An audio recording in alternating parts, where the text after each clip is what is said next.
Programme मध्य मुकाबले में खुश आमदेद। मैं हूं रबिया हसन, मेरे साथ मौजूद है रऊफ क्लासरा। और आज के प्रोग्राम में जो टॉपिक्स हम शामिल कर रहे हैं उसमें सबसे पहले हुकूमत का साथ देंगे या पीटीआई का। मौलाना फजल रहमान आईनी तरमीम मामले में ट्रंप कार्ड की अहमियत इख्तियार कर गए। सीनियर सहाफ़ियों से तवील मुलाकात में बड़े इंकशाफात। आईनी तरामीम के मुसव्वदे में क्या अहम चीज़ें शामिल थीं। मौलाना फजल रहमान आईनी तरामीम में कौन से नुकात पर रजामंद और कौन से नुकात पर इनकारी थे, जानेंगे मुलाकात में शामिल रऊफ क्लासरा साहब की ज़बानी। इसके अलावा बात करेंगे पंजाब में कानून तोड़ा तो मुंह तोड़ जवाब मिलेगा। वज़ीर आला मरियम नवाज ने गंडापुर को खबरदार कर दिया। लड़ाई झगड़ों से निकल के अवामी फलाही मंसूबों पर तवज्जो देने का मशवरा दे दिया। ज़ुबानी जुमले कसने पर भी बोल पड़ी, सख्त तनकीद। इसके अलावा बात करेंगे बानी पीटीआई ने एक बार फिर मंसूर अली शाह की हिमायत का ऐलान कर दिया। मंसूर अली शाह का बतौर चीफ जस्टिस फौरी नोटिफिकेशन जारी करने का मुतालबा। मौजूदा दौर याहिया हुकूमत का पार्ट 2 करार। हुकूमत पर अपने जजेस लाने की कोशिशों का इल्जाम। इसके अलावा बात करेंगे ताजिर दोस्त स्कीम। हुकूमत ने ताजरों के नेटवर्क में न आने के खिलाफ सख्त इकदाम का फैसला कर लिया। तनख्वाहदार तबका 350, जबकि ताजिर सिर्फ 34 अरब रुपए टैक्स देते हैं। ताजिर टैक्स क्यों नहीं देना चाहते, टैक्स नेटवर्क में क्यों आना नहीं चाहते, ताजरों के मसाइल क्या हैं, तफसीलात जानेंगे। FBR के चीफ कोऑर्डिनेटर ताजिर दोस्त स्कीम नईम मीर साहब हमारे साथ मौजूद होंगे। प्रोग्राम का आगाज़ करेंगे। क्लास साहब, ये जो अहम तरीन मुलाकात हुई है, कैसे हुई ये मुलाकात, कैसे माहौल में हुई, क्या बैकग्राउंड है और क्या रहा इस मुलाकात? मुझे कल एक मैसेज आया था मौलाना साहब की टीम से कि मौलाना साहब जो है आज 3:30 बजे इस्लामाबाद में उनकी जो रिहाइश गाह है तो कुछ एंकर से मिलना चाहते हैं, तो आप भी तशरीफ़ लाएँ। तो मेरे लिए तो पहली इनविटेशन थी मौलाना साहब की। इतना अरसा हो गया मुझे को तकरीबन 25-26 साल इस्लामाबाद में या 22 साल ये पॉलिटिकल रिपोर्टिंग करते हुए, तो पहली दफ़ा मौलाना साहब की तरफ से ये दावत है कि आप भी तशरीफ़ लें। और मेरे लिए बड़ी वो उसकी मुझे समझ भी आ गई मौलाना साहब ने मुझे क्यों बुलवाया है, क्यों मेरा स्पेशल नाम दिया गया है।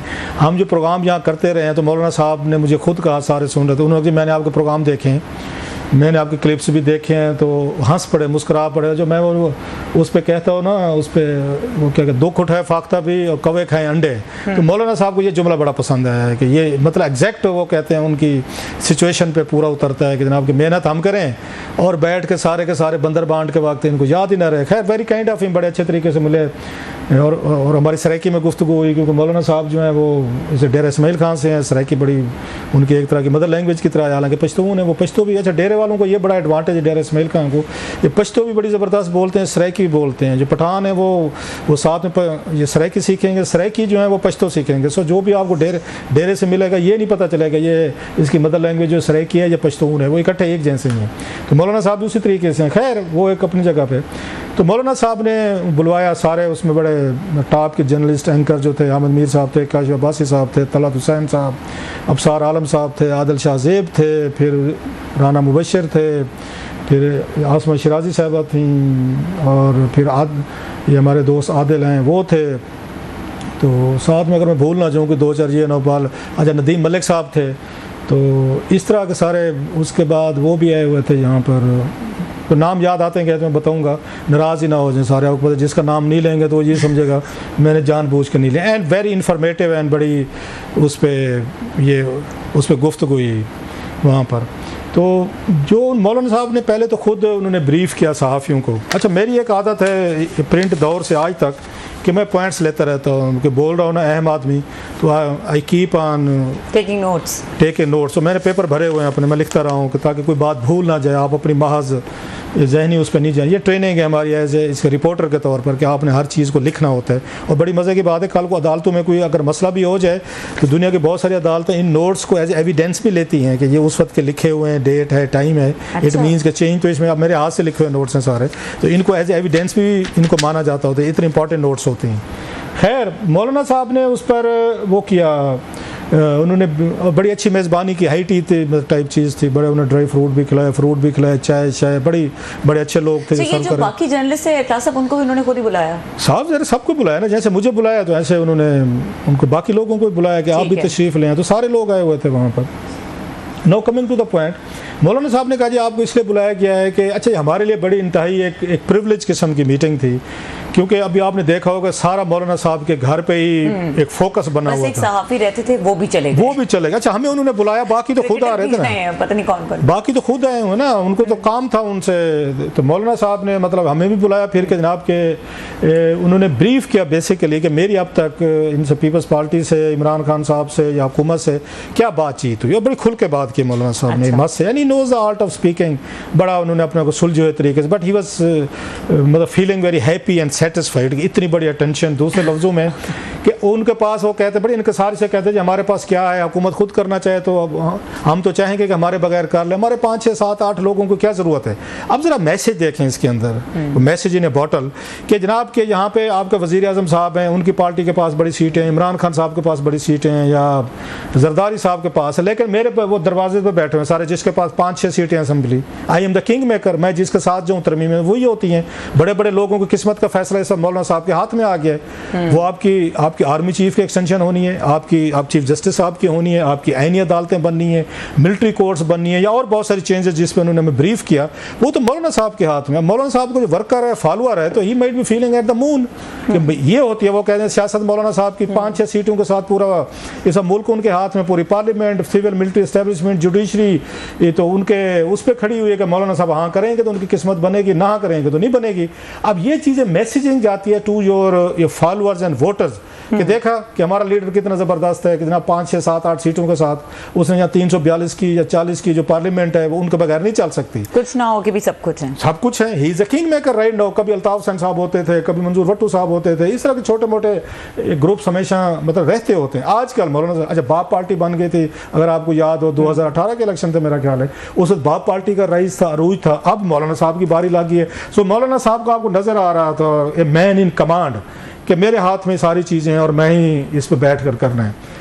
उन्होंने बड़ी इंटरेस्टिंग चीज़ की, उन्होंने कहा जनाब कि मैंने आपको इसलिए बुलाया कि एक तो आपके साथ हम थोड़ा सा शेयर करें और फिर आपसे मशवरा लें कि हमें क्या करना चाहिए। Know that was very tricky question. इस पे ना मेरे हमेशा कान या मेरे वो अंटीने खड़े हो जाते हैं कि ये चीज़ आपको ऑलमोस्ट माँ सिवा इमरान खान साहब के हर कोई कहता है।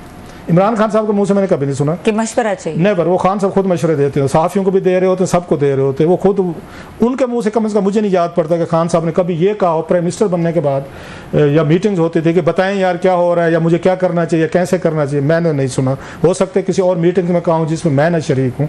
नवाज शरीफ साहब की बड़ी आदत थी लंदन में, हर उनका एक पेट जुमला तो हर एक को कहते थे, जो भी सहाफ़ी जब कोई उनसे मिलने वगैरह जाता था तो उसको ये कहते थे हाँ जी, अगर पंजाबी में पूछते तुसी दसो सानू की करना चाहिए, बड़ी मासूमियत के साथ with a very innocent face कि मैंने कुछ नहीं पता, तुसी दसो। अगला बंदा अपने आप को बड़ा दानिशवार और वो समझ के ना इंपॉर्टेंट समझ के घंटा लगाता था कि मियाँ साहब को मैं ही दसना है, मियाँ साहब ने मैं ही एजुकेट करना है। मियाँ साहब करते वो थे, डेफिनेटली वो उन्होंने वही करना होता है। इसका पता तरीका क्या होता है, वजह क्या होती है, ये लोग क्यों कहते हैं आपको, उन्होंने करनी मर्जी होती है। और हमसे 1000 गुना आगे की चीज़ें हैं। ये सियासतदान जो है ना, हमसे 1000 गुना ही आगे हैं। हम साफ़ी जितने अपने को क्रुक समझें, समझदार समझें, शाने समझें, हम इनके मुकाबले में कोई 10% भी नहीं है जितने अक्ल समझ अल्लाह ने इनको दी हुई है। लेकिन बहुत सारे लोग अपने आप को होता है कि हम अपने आप को इंपॉर्टेंस समझते हैं, वो थोड़ी सी हमें इंपॉर्टेंस देते हैं। अब मैं वहाँ से उसका ज़िला लिया कि गाँव से चला हुआ, बाकी और इसी तरीके से प्राइम मिनिस्टर आपसे पूछ रहा हूँ, नवाज शरीफ साहब पूछ रहे हूँ, मौलाना साहब पूछ रहे हूँ, और बड़े बड़े लोग पूछ रहे हूँ हाँ जी तुसी दसिए कि करिए। तो मेरा दिमाग तो ख़राब होने है कि देखो जी मैं कहाँ से कहाँ पहुँच गया, मैं तो मंजिल पर आ गया हूँ। तो मेरी फिर अफिलिएशन से भी बड़ा हो गया हूँ मैं उनका, वो मुझसे पूछ रहे हैं। वो बेसिकली हमारी उसको नफ्सियात से खेलते हैं हमारी, इससे कि ये एक हम आते हैं लोअर मिडल बैकग्राउंड से, देहातों से, कि इतने बड़े बड़े लोग हमसे पूछ रहे हैं। सो हमारी अफिलिएशन, हमारी सिंपथीज, हमारी लॉयल्टीज ले लेते हैं। फिर कल को मशवरे में शामिल करके जब वो काम अपनी मर्जी के करते हैं, फिर आपको यही तस्वर देता है कि मेरी मर्जी से चीज़ें हो रही, फिर आप पे ये लाजिम हो जाता है कि आप उनके तमाम एक्ट्स जो हैं सारी उम्र डिफेंड करें, क्योंकि उन्होंने आपसे मशवरा करके आपको इज्जत दी। इसलिए जितने आपको एंकर जर्नलिस्ट नजर आते हैं जो पॉलिटिकल पार्टीज के साइडें ले रहे होते हैं, इसके पीछे ये फिलासफी है कि एंकर्स को, जो मेरे जैसे आए हुए हैं कहीं से देहात से, गाँव से, यहीं से मिडिल क्लास से, लोअर मिडल से, उनको थोड़ी सी इंपॉर्टेंस दें, उनको बताएं आप बड़े इंपॉर्टेंट, और सारी उम्र वो आपको डिफेंड करता रहेगा, आपके लिए वो मरेगा, जिएगा, वो Twitter, social media, vlog, TV show, ये इनकी सहकी है। ये तकरीबन सारे लीडर्स इस तरीके से करते हैं कि कुछ लोगों को इंपॉर्टेंस है। वो तो मौलाना साहब ने ये बात की और किसी ने उनको मशवरा भी नहीं दिया। मेरा नहीं ख्याल कि इतनी 2.5 घंटे की मीटिंग मुझे मौलाना साहब चाहते थे, किसी ने मशवरा नहीं दिया। अब मैं इसका क्रक्स आपको बताऊँ। उन्होंने ये कहा, जो मुझे समझ आई है कि बहुत सारी मैसिव चेंजेस आ रही थी और उन्होंने बहुत सारे काम जो करने वाली थी हुकूमत, उन्होंने रोके हैं, नहीं होने दिए, जिससे शायद एक बहुत बड़ा एक आपका आइन की शक्ल बदल जाती है, आपको सिविल मिलिट्री चेंजेस आनी थी, फ़ौज के हवाले से बहुत सारी इसमें तरमीमें थी, उसमें अदलिया के हवाले से थी, ह्यूमन राइट्स के हवाले से थी। बल्कि मैं आपको बताता जो मैंने लिखा हुआ था सारे जिन आर्टिकल्स में चेंजेस लगनी थी, आर्टिकल 51 पे, 106 पे, 63A पे, इन पे चेंजेस आनी थी, 111 पे आनी थी, फिर 199 पे आनी थी, 200 ये आर्टिकल बता रहा हूँ आइन के जिनमें चेंजेस होनी थी। फिर इलेक्शन कमीशन ऑफ पाकिस्तान के हवाले से मतलब ये आ रही थी कि जो उन्होंने बताई वहाँ पर, उसमें कामरान मुर्तज़ा साहब भी थे, उनकी जो पार्टी के लीगल एडवाइज़र भी हैं और उनके मेरा ख्याल है उनकी पार्टी के वो भी हैं, मेंबर भी हैं, कि उन्होंने इलेक्शन कमिश्नर अगर रिटायर हो जाए या उसकी मुद्दत मुलाजमत पूरी हो जाए या मेंबर्स की, तो ये जब तक नए नहीं लगेंगे, मेंबर्स अपॉइंट नहीं होंगे जो का पोजीशन और ये प्राइम मिनिस्टर लगाते हैं, तो ये काम करते रहेंगे। उनका ये कहना था कि बड़ा ट्रिकी चीज़ थी कि इसका मतलब ये कल को ये जब इनकी मुद्दत पूरी होगी, ये जो बैठे हुए इलेक्शन कमीशन वाले, तो इनको नए नहीं लगाने पड़ेंगे, इनको अपोजिशन लीडर्स के मशवरे से फिर इन्हीं से कंटिन्यू करवाएंगे कि ठीक है टिल फर्दर आर्डर करते रहे। कहते वो हम चीज़ ने उस पर एतराज़ किया। ठीक है, इन्होंने जो मुझे है 3 चीज़ें इन्होंने हुकूमत से मनवाई हैं। अच्छा, 3 हुकूमत ने इनकी मानी है, जो मनवाई है वो कौन? हाँ, ये बड़ी मतलब खबर इसमें ये है। बाकी तो इधर से ये फूल पत्री में कर रहा था रामलीला, वो ये खबर है कि मौलाना साहब ने जो 3 चीज़ें उनसे मनवाई हैं, जो उन्होंने मानी हैं और जिसको वो अपनी विक्ट्री भी समझते हैं फॉर राइट रीज़न। एक तो ये थी कि उन्होंने कहा था मौलाना ने कि जनाब आप यहाँ पे जजेस की ये तादाद ना बढ़ाएं, जो पहले बताई जा रही थी कि 17 से 23 ना करें, वो उन्होंने वहाँ पर वो नहीं की। दूसरा वो टेन्योर की बात करते हैं कि टेन्योर नहीं देनी चाहिए, आपको एज नहीं बढ़ानी चाहिए। एज और चीज़ है, अभी इसी में थोड़ा सा कौम को और आपको थोड़ा सा डेलिकेटली इसको देखना है। एज बढ़ाना is a different thing, tenure देना इज़ ए डिफरेंट थिंग। मसला अब टेन्योर क्या चीज़ है, तब आपने पूछ लिया तो थोड़ा सा मैं क्लैरिफाई कर दूं। टेन्योर ये है कि अब इनकी उम्र है, जैसे आर्मी चीफ की टेन्योर हो जाती है कि आर्मी चीफ की कोई भी एज हो, उनको आखिरी दिन वो रिटायर हो रहे हैं। अगर आपको याद हो जनाब मुनीर साहब के साथ ऐसे ही हुआ था, ऑर्डिनेंस एक दिन पहले जो है उन्होंने वो लॉ में उन्होंने चेंज करके उनको 3 साल के लिए आर्मी चीफ लगा। That was a tenure. अगर एज पे होते तो फिर वो चीज़ ऑलरेडी क्वालिफाइड, मतलब उसमें चले जाते वो। ऐसे ही होता है कि अगर चीफ जस्टिस को कल को टेन्योर देनी है आपने, अब 65 ईयर एज है इस वक्त, एक दिन पहले भी आपको टेन्योर दी जा सकती है किसी को भी जो उनकी जगह के 3 साल के लिए दे दें। ये टेन्योर पोस्टिंग को 3 साल से पहले नहीं हट सकते, चाहे वो रिटायरमेंट की एज आ जाए गुजर जाए, वो 3 साल अपने पूरे करेंगे। That's a tenure. एज क्या होती है कि अभी 67 ईयर या 8 ईयर तक आपने जाना है, तो वो फिर आपकी एज है, वो फिर दरमियान में रिटायर, वो फिर एक ब्लैंकेट फेवर है जो सबको मिलेगा, जितने भी 65 के होंगे सबको मिलेगा। बट टेन्योर जो है वो एक सॉर्ट ऑफ स्पेशल अपॉइंटमेंट है, एक बंदे के लिए है 3 साल के। उस दरमियान में लोग रिटायर भी हो जाते हैं, जैसे जब आर्मी चीफ बनता है तो लोग रिटायर हो जाते हैं, दरमियान में जो होते भी हैं वो चले जाते हैं सारे। सो 3 चीज़ इन्होंने ये की। और प्लस इसमें कोई ह्यूमन राइट्स रिलेटेड चीज़ें थी, वो समझते थे कि बहुत सारी पावर्स जो हैं वो ली जा रही थी, जिससे उनके एतराज़ात थे, और वो मिलिट्री रिलेटेड थी वहाँ पर। अच्छा। वो जो पावर्स लेना चाह रहे थे मौलाना साहब ने वो भी मनवाई हैं, वो भी निकाल दी गई हैं। सो मौलाना साहब ने 3-4 बड़े काम किए जो मैंने गिनवाए हैं, आपको आर्टिकल बताए हैं कि उन्होंने यहाँ पर रोके। मतलब ये भी था उनके जहन में खदशात थे कि जनाब इतनी पावर्स हो रही थी कि अगर कोई कंटोनमेंट से गुजरते हुए या किसी कोई छावनी है या कोई आपकी कोई प्रेमिसेस है फ़ौज का या इंस्टॉलमेंट है या एस्टेब्लिशमेंट वगैरह हैं, तो अगर वहाँ से कोई बंदा कोई जाते हुए किसी पे शक हो सकता है कि ये मुझ पे अटैक ना करे, सिपाही पे या किसी और पे, तो उसको भी गिरफ्तार किया जा सकता था। उनका कहना था जनाब कि फिर इसके बाद अब आपका कंटोनमेंट बोर्ड जो हैं जहाँ पे पावर चाहते थे ये आईनी तरमीम के ज़रिए, अब वहाँ पे लोग आते जाते रहते, तो कल को किसी को पकड़ा जा सकता है, किसी पे भी शक हो सकता है कि one can be picked up. So उन्होंने कहा इतनी स्वीपिंग पावर्स आपको नहीं देनी चाहिए आइन के तहत, कानून के तहत, और ये मानी गई है, ये मानी गई है। मौलाना साहब, ये मौलाना साहब के 3-4 ये बड़े एतराज़ात थे जो माने गए। अब मौलाना साहब ने क्या माना है, सही, ये मेरी रीडिंग है जो उनकी गुफ्तगू से मैंने अखज़ किया है। मौलाना साहब इसको अपने तरीके से बयान किया है, मैंने कोई अपने तरीके से अखज़ किया है। 2-3 जो बैठे हुए थे, काशिफ अब्बासी साहब वगैरह साथ मेरे बैठे थे, तो मैं उनसे भी पूछा कि मैं ठीक सोच रहा हूँ, तो उन्होंने कहा जी हाँ जी, मतलब अपेरेंटली तो तेरी बात ठीक है जो मौलाना साहब कह रहे हैं। मौलाना साहब ने 3 बातें मानी। नंबर 1, उन्होंने माना है कि इस मुल्क में एनी कॉन्स्टिट्यूशनल कोर्ट होनी चाहिए। ठीक है, जो इमरान खान साहब जिसके खिलाफ हैं बड़े शदीद के आईनी कोर्ट नहीं होनी चाहिए, पूरी पीटीआई उसके खिलाफ है। ठीक है, हुकूमत उसके हक में है, क्योंकि उनका मकसद ये है कि आईनी कोर्ट होगी तो जस्टिस मंसूर अली शाह साहब को हम साइड पे कर लेंगे। ये मेन चीज़ है, हुकूमत का मसला सबसे बड़ा इस वक्त जस्टिस मंसूर अली शाह साहब को रोकना है। तो लिहाजा एक तो वो उन्होंने इस बात को मुझे लगा है वो माने बैठे हैं। अच्छा, नंबर 1। नंबर 2, वो एज पे भी माने बैठे हैं। तो फिर तो मैं वही कह रहा हूँ ना कि मौलाना साहब ने मतलब तकरीबन हुकूमत का जो उनका वो था, चीज़ें जहन में थी, वो किए बैठे हैं कि एज भी बढ़ाई जा सकती है। और इसके लिए उन्होंने बांग्लादेश की मिसाल दी कि बांग्लादेश में 67 ईयर इस वक्त एज है आपके वो जजेस की। तो फिर उन्होंने कॉन्स्टिट्यूशनल कोर्ट्स के हवाले से बताया कि दुनिया में शायद 70 मुल्कों का उन्होंने बताया कोई इस तरह की चीज़ें कि जहाँ पे इस तरह की कोर्ट्स और इस तरह की चीज़ें या सिस्टम इन प्लेस हैं, तो पाकिस्तान में भी हो सकता है। सो इट मीन्स कि मौलाना साहब उस पर भी राज़ी हैं, कॉन्स्टिट्यूशनल कोर्ट पर भी राज़ी हैं, एज पे भी राज़ी हैं। ज़रा जहन में रखें इन दोनों चीज़ों पे पीटीआई खिलाफ है। पीटीआई के मेन इवन 8 जजेस खिलाफ हैं सुप्रीम कोर्ट के, जो इस वक्त अपनी एक साइड पे खड़े हुए हैं। सो मौलाना साहब की ज़रा लाइन आप ज़रा देखते जाएं किस साइड। लास्टली तीसरी बड़ी चीज़ और भी चीज़ें बताई जो मैंने खुद से 3 ये चीज़ें मैंने अलहदा की हैं जो हुकूमत के लिए इंपॉर्टेंट थी या मिलिट्री के लिए इंपॉर्टेंट थी। अब जब एज बढ़ती है तो इसमें ये सबको फ़ायदा हो रहा है, ज़रा जहन में रखिएगा। ये सिर्फ चीफ जस्टिस को नहीं हो रहा, फिर आर्मी चीफ को भी हो रहा है, फिर जजेस को भी हो रहा है, सिविल सर्वेंट सबको हो रहा है। सो फिर उसमें सब कुछ कवर हो जाता है, सब कुछ कवर हो जाता है। फिर आपको कल को एक्सटेंशन देने की, ये चीज़ें करने कराने की कोई ज़रूरत नहीं रह जाती कि आर्मी चीफ को अलहदा से एक्सटेंशन दें, फलां को अलहदा से दें। नो, एक ही जगह। तीसरी जो चीज़ थी जिसमें इमरान खान साहब मेरा ख्याल he might be very uncomfortable after knowing it, वो मिलिट्री कोर्ट्स। अच्छा, मौलाना साहब is in favour of military courts. जो ये हुकूमत तरमीम ला रही है वो इस हक़ में थे कि होनी चाहिए, उसकी उन्होंने रीजनिंग दी है। उन्होंने कहा इसका एक और किया जा सकता है, हल निकाला जा सकता है। खैर उन्होंने बताया कि पूरे मुल्क में दहशतगर्दी हो रही है, फिर यहाँ डिसअपेरेंसेस होती हैं, एक्स्ट्रा जुडिशल चीज़ें होती हैं, लोग फिर एतराज़ करते हैं ना, तो फ़ौज फिर क्या करे? फ़ौज ने ट्रायल करना है, फ़ौज पे अटैक्स भी होते हैं, हमले भी होते हैं दहशतगर्दों के। और उन्होंने बताया KPK हो या BLA वगैरह सारी चीज़ें बड़ी तफसील से उन्होंने चीज़ें बताई सारी। सो उनका ये ख्याल था मौलाना साहब के कि उन्होंने कहा मेरा मशवरा ये, अब देखें वो मशवरे की शक्ल में बता रहे हैं कि हमें कोई फॉर एवर के लिए मिलिट्री कोर्ट्स नहीं रखने चाहिए, हमें 1 या 2 साल के लिए अलाउ करना चाहिए कॉन्स्टिट्यूशन में। अच्छा, कि 2 साल के लिए कर लो, 1 साल। उन्होंने लफ्ज़ यूज़ किया ना, मतलब बिटवीन 1 and 2 years कि ऐसे करें कि 1-2 सालों के लिए इजाज़त दे दो, 2 साल बाद ऑटोमेटिक जो है आइन के तहत ख़त्म हो जाए। सो मिलिट्री ने जितने ट्रायल करने हैं, जितनी चीज़ें करनी हैं, उन्होंने वो कर लें, 2 सालों में अपने केसेस भुगता लें। तो किसी ने उस पर वो किया, उन्होंने 9 मई वाले, उन्होंने कहा फिर वो इन्हें मतलब पासिंग कमेंट दिया भी 9 मई वाले भी उसमें होंगे जिन्होंने 9 मई किया, क्योंकि असल वो भी तो खतरा है ना कि इमरान खान साहब कह रहे हैं उनकी पार्टी के 9 मई का हमारे गले में डाला जा रहा है और फौजी ट्रायल होगा।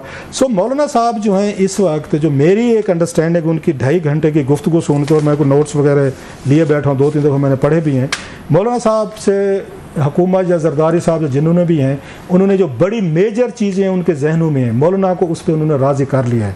बाकी चीज़ें जो हैं मौलाना ने भी निकलवाई हैं, जैसे मैंने बताया 63A पे कहा उन्होंने, जिस पे तहत इनको सीटें वो नहीं है, वो उन्होंने कहा जनाब कि अगर उस पर हम अगर वो उसके हक़ में नहीं है, कहते हालांकि इसलिए हम उसके हक़ में नहीं है, उस तरमीम को वो भी हटाया गया है कि अगर हम उसके हक़ में वोट डालते हैं, जो ये चेंजेस ला रहे हैं, तो फिर उसके हम बेनिफिशरीज़ हैं, तो फिर समझा जाएगा हम अपने मफाद के लिए करना चाह रहे हैं, लिहाजा वो अच्छा नहीं लगेगा। तो मौलाना साहब ने अपना असूली स्टैंड जो है वो, जिसको कहते हैं 1973 के आइन की रोशनी में अपना आइनी उन्होंने स्टैंड भी कायम रखा है, हुकूमत को भी उन्होंने अकोमोडेट किया है, और उन्होंने एस्टेब्लिशमेंट जो है वो भी मुझे लग रही है वो भी अकोमोडेट हो रही है। तो किसी ने उनसे पूछा, मेरे ख्याल काशिफ अब्बासी ने पूछा, उसने कहा सर जी कोई उधर पिंडी से भी कोई मैसेंजर वगैरह कोई उधर से कोई एस्टेब्लिशमेंट से, उन्होंने कहा यार शरारतें ना किया करूँ।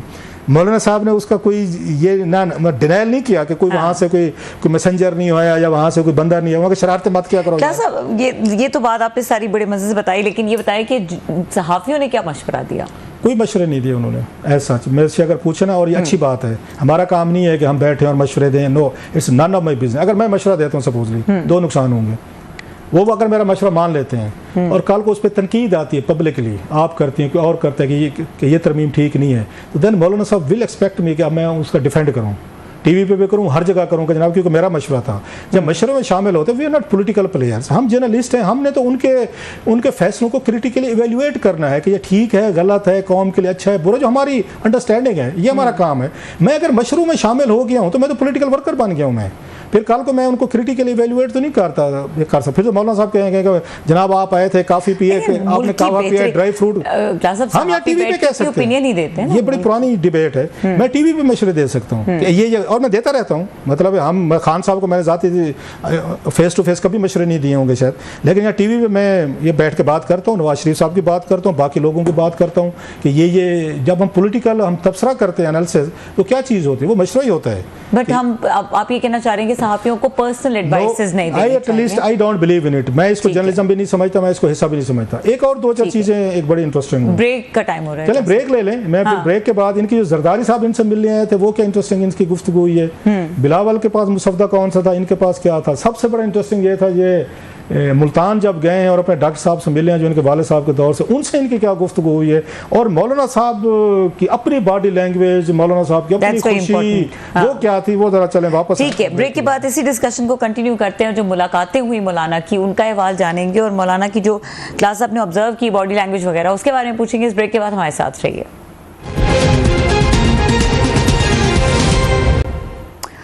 Welcome back. क्लास साहब, ये बताइएगा कि मौलाना को इसके बदले मिलेगा क्या? ये बड़ा अहम सवाल है साहब। ज़ाहिर है जब आप इस तरह कोई बिजनेस डील करते हैं, कमर्शियल डील करते हैं, पॉलिटिकल डील करते हैं, there are no free lunches. और मौलाना साहब को ये सवाल मैंने किया था जो रह गया था कि जनाब ये सारे लोग जब आपसे मिलने आते हैं कोई शर्मिंदा नहीं होते ये जब आपके साथ इन्होंने ये सलूक किया इन्होंने कि जब पावर बांटी जा रही थी तो आपको नहीं बुलाया चौधरी शुजात साहब के घर? उस वक्त तो सारे जरदारी साहब, नवाज शरीफ साहब, शहबाज शरीफ साहब, बाकी सारी कौम इकट्ठी थी वहाँ पे और एक आप अकेले गायब थे। मतलब वो चोरी खाने वाले मजनू इकट्ठे हो गए थे। तो मौलाना साहब इससे मुस्कुराए, उन्हें ये बात उन्होंने मैंने पहले जो मैंने कहा कि मैंने आपका क्लिप देखा है, थैंक यू वेरी मच। कहता मैं क्या इनको जितलाऊँ और क्या इनको बातें करूँ। उन्होंने खैर फिर ये हज़रत यूसुफ अलैहिस्सलाम का उन्होंने जो कुरान पाक में किस्सा है वो सुनाया उन्होंने कि उनका भाइयों का क्या सलूक था और हज़रत यूसुफ ने फिर अपने भाइयों के साथ क्या सलूक किया। सो उनका कहने का मतलब ये था कि उन्होंने भी अपने कोई भाइयों को शर्मिंदा नहीं किया था। वहाँ से हम अगर हम पैरवी करें, जो क्लू लें, तो मैंने भी उनको शर्मिंदा नहीं किया। बस ठीक है, वो लंबा पूरा किस्सा सुनाया उन्होंने जो कि बड़ा रेलिवेंट भी था, बड़ा मतलब always it inspires all of us. तो उस पर उन्होंने यही कहा बस ठीक है, उन्होंने कहा जाते हैं, करनी पड़ती है, मेहमान नवाजी है, घर बार ये वो सारी। नो कमिंग टू यू, आपका पॉइंट मौलाना साहब यकीनी तौर पर कुछ मौलाना साहब को आपको शेयर देना पड़ेगा पावर में। वो साहब ज़रा अभी वो बातें सामने नहीं आएगी मौलाना साहब क्या मांग रहे हैं, कैसे मांग रहे हैं। बल्कि इसमें दरमियान में गुफ्तगू भी है, मैं भूल गया कि उन्होंने वहाँ पर ये बैठे बैठे ये बात भी हुई कि आपने एक मुल्क को नाराज़ कर दिया है आपने, वो जिनसे उन्होंने वो टेलीफोन करवाया था। सो मौलाना साहब ने आज उस बात को भी कंफर्म किया है कि हाँ किसी मुल्क से फ़ोन आया था। मौलाना साहब उनकी एम्बेसी भी गए थे, मैं नाम नहीं लेता, एक अरब मुल्क है, अच्छा नहीं लगता, हालांकि वहाँ पर नाम लिया भी गया और उन्होंने हामिद मीर साहब बैठे हुए थे, उनको कहा भी थे, उन्होंने कहा भी सही कि आपकी स्टोरी। तो मीर साहब ने कहा आपने मुझे नहीं बताया था कि आपको किस मुल्क का फ़ोन है, मुझे किसी हुकूमती वजीर से पता चला था, जो कि जर्नलिस्ट का राइट होता है, कोई खबर दे, ब्रेक के, बड़ी स्टोरी थी। तो वो ये कहते हैं कि जनाब कि मैं वहाँ पर उस एम्बेसी में गया भी था। तो मौलाना साहब उस एम्बेसी से भी होकर आए हैं जिन्होंने इनको फ़ोन किया था कि आप इन तरमीमों में वोट डालें, तो उनसे मिल रहे हैं। तो लगता ये है कि उनको मिलने के बाद ही मौलाना साहब ज़रा थोड़े से वो सॉफ्ट हुए हैं, जो मैंने आपको चीज़ें बताई हैं वो रेडी हुए हैं। और उन्होंने कहा जनाब कि मैंने भी उनको यही बताया जनाब कि वज़ीर जो हैं ये सारे, उन्होंने बातें शुरू कर दी थी कि हमने मौलाना साहब को राज़ी कर लिया है।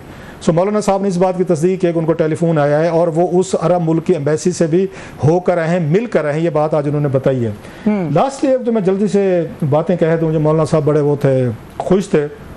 कहते हैं किसी ने कहा ना कि मौलाना साहब you are being very important, तो उन्होंने कहा मैं अपना चेकअप कराने के लिए मुल्तान जाता होता हूँ, वहाँ पे मेरे वाले साहब के दौर के दोस्त हैं जो मेरा चेकअप करते हैं।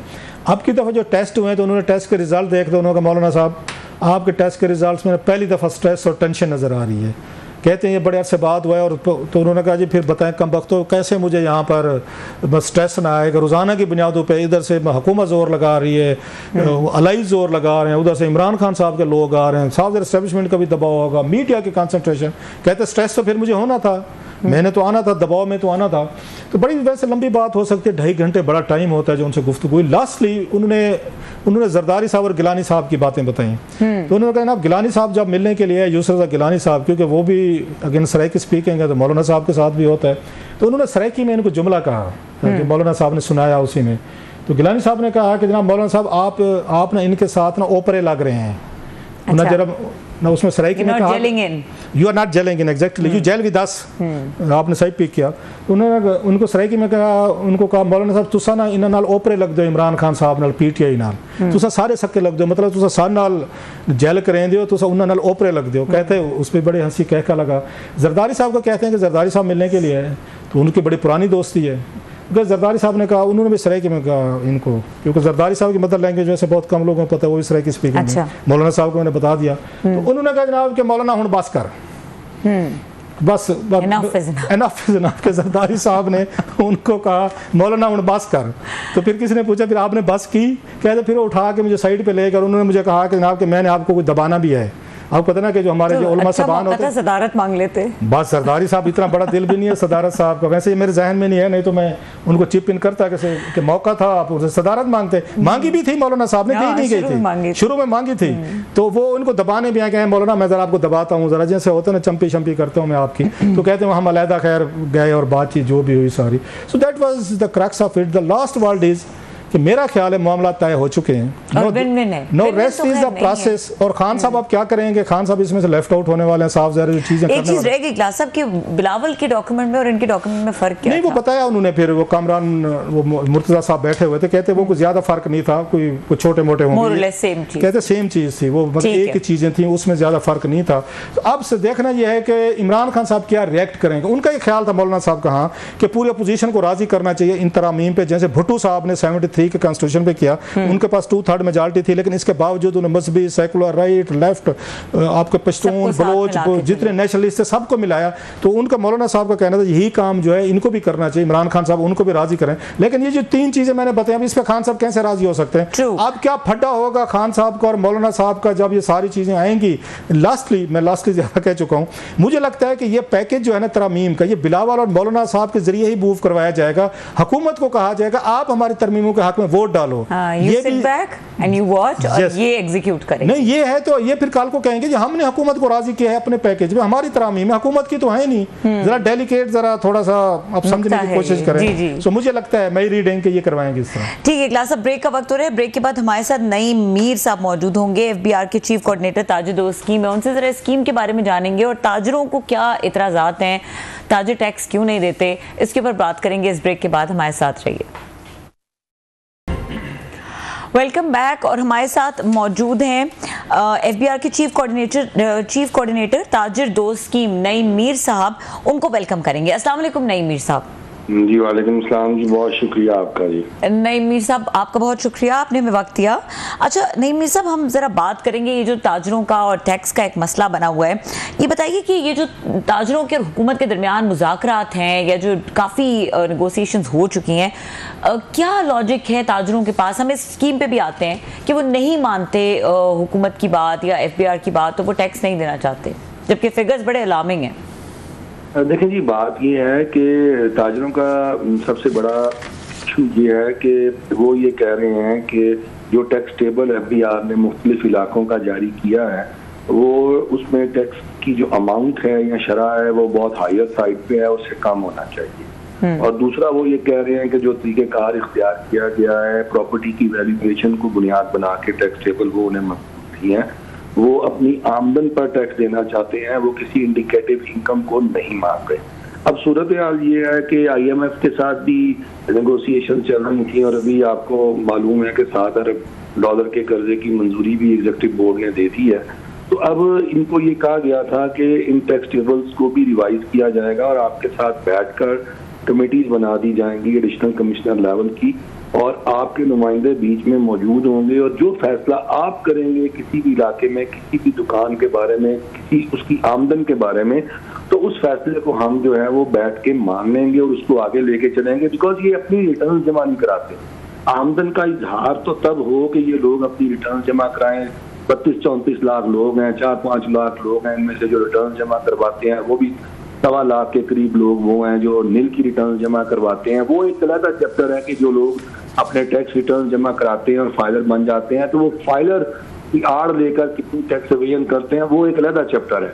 इनका मसला ये था कि इनको टैक्स नेट के अंदर आसान और सादा तरीके से लाया जाए, इसलिए ताजिर दोस्त स्कीम इंट्रोड्यूस करवाई गई, जो कि एक डिजिटल इनिशिएटिव है कि किसी वकील किसी और कंसल्टेंट के पास नहीं जाना, मोबाइल ऐप के जरिए अपने आप को रजिस्टर्ड भी करना है, अपने हिस्से का टैक्स भी अदा करना है और रिटर्न भी वहीं पे खुदकार इलेक्ट्रॉनिकली खुद पुर करनी है और रिटर्न जमा करके आपने फाइलर बन जाना। तो ये बहुत एक आसान और सादा निज़ाम इनको दे दिया गया था, जिसमें इनका कोई भी खर्चा नहीं होना था और इन्होंने टैक्स अदा करके अपना फरीजा अदा करना था और फाइलर बन जाना था।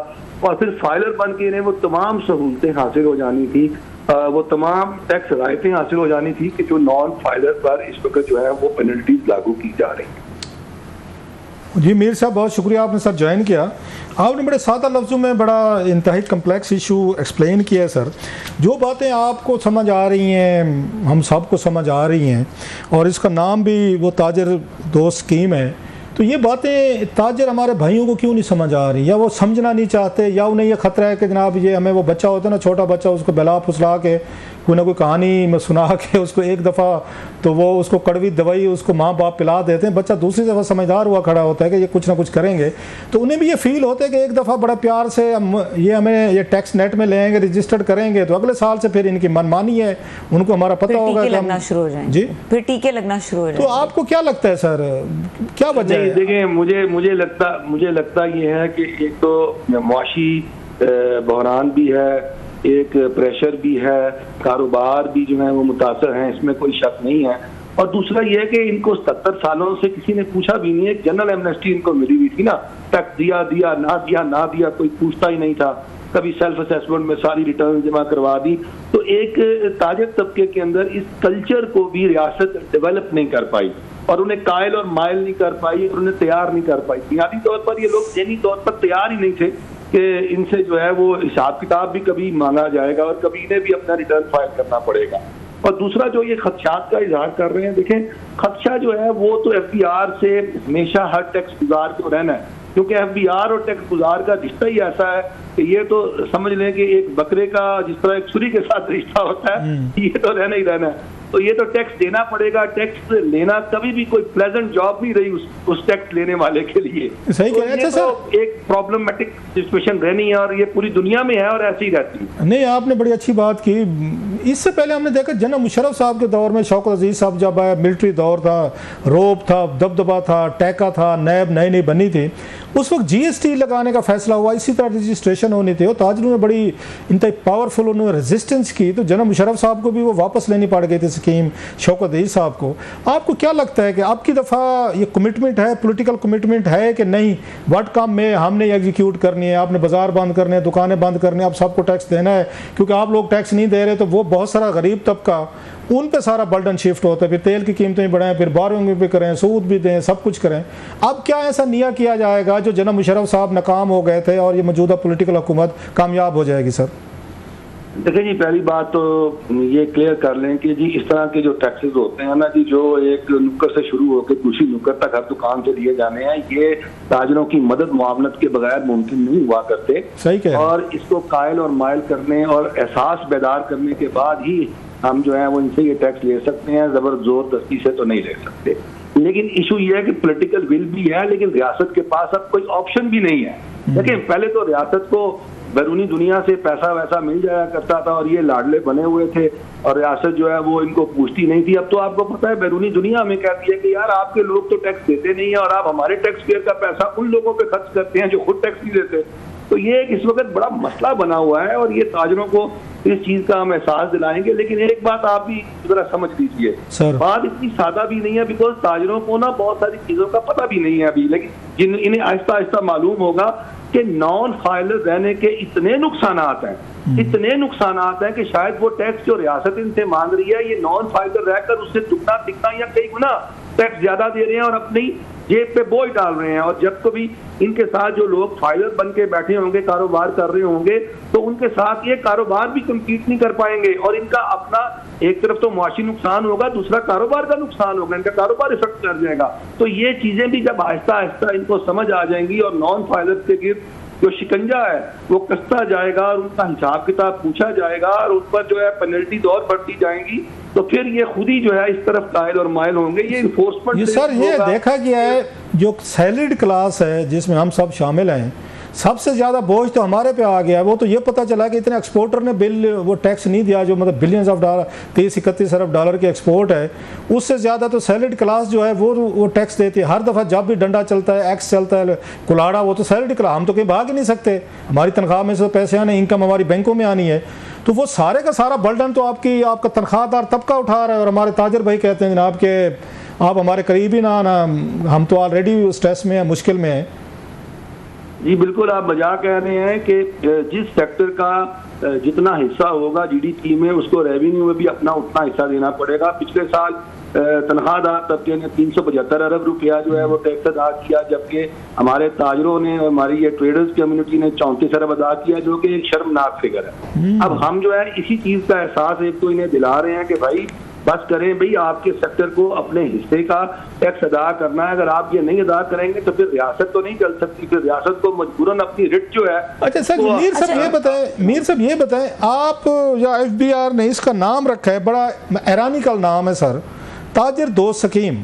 मतलब एरनी ऑफ सिचुएशन में देख रहा हूँ, ताजर इसको वो एनिमी ऑफ ताजर समझते हैं, आप इसको ये फ्रेंडली ऑफ ताजर समझते हैं। आप कहते हैं ये दो ताजर दोस्त है, वो कहते हैं ताजर दुश्मन है। तो कहीं बैठ के कोई दरमियान में कोई पहले से तय नहीं कर लिया गया था कि जनाब कि ये मतलब कौन सी ऐसी चीज़ें जो आपको दोस्त लगेंगी या दुश्मन लगेंगी? आपको दुश्मन समझते हैं, आप उनको दोस्त कह रहे हैं सर? जी ये ताजर दोस्त स्कीम है ना, इसके 3 पार्ट हैं। पहला पार्ट है रजिस्ट्रेशन का, जो कि अनरजिस्टर्ड लोगों को इलेक्ट्रॉनिकली हम रजिस्टर्ड कर रहे हैं थ्रू मोबाइल ऐप। तो ये तो इस पर तो ओवरवेलमिंग मेजॉरिटी का इत्तेफाक है। इसका जो तीसरा पार्ट है वो है आसान सादा टैक्स रिटर्न, ताकि ये लोग फाइलर बन जाए रजिस्टर्ड होने के बाद। उस पर भी सबका इत्तेफाक है, जो उर्दू में आ चुकी है, 2 सफ़ों के ऊपर मुश्तमिल है। इसका जो दरमियान वाला सेकंड पार्ट है वो है टैक्सेशन का।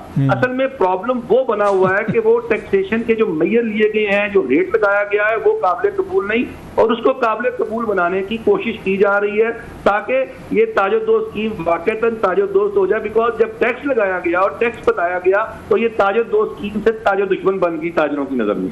बहुत शुक्रिया, आपने बड़ा खूबसूरत तरीके से एक्सप्लेन किया मीर साहब, वेरी इंप्रेसिव, थैंक यू। बहुत शुक्रिया। नहीं, मीर साहब हमारे साथ मौजूद थे और प्रोग्राम का वक्त खत्म हो गया है। देखने के लिए शुक्रिया, इजाजत दीजिए, अल्लाह हाफिज।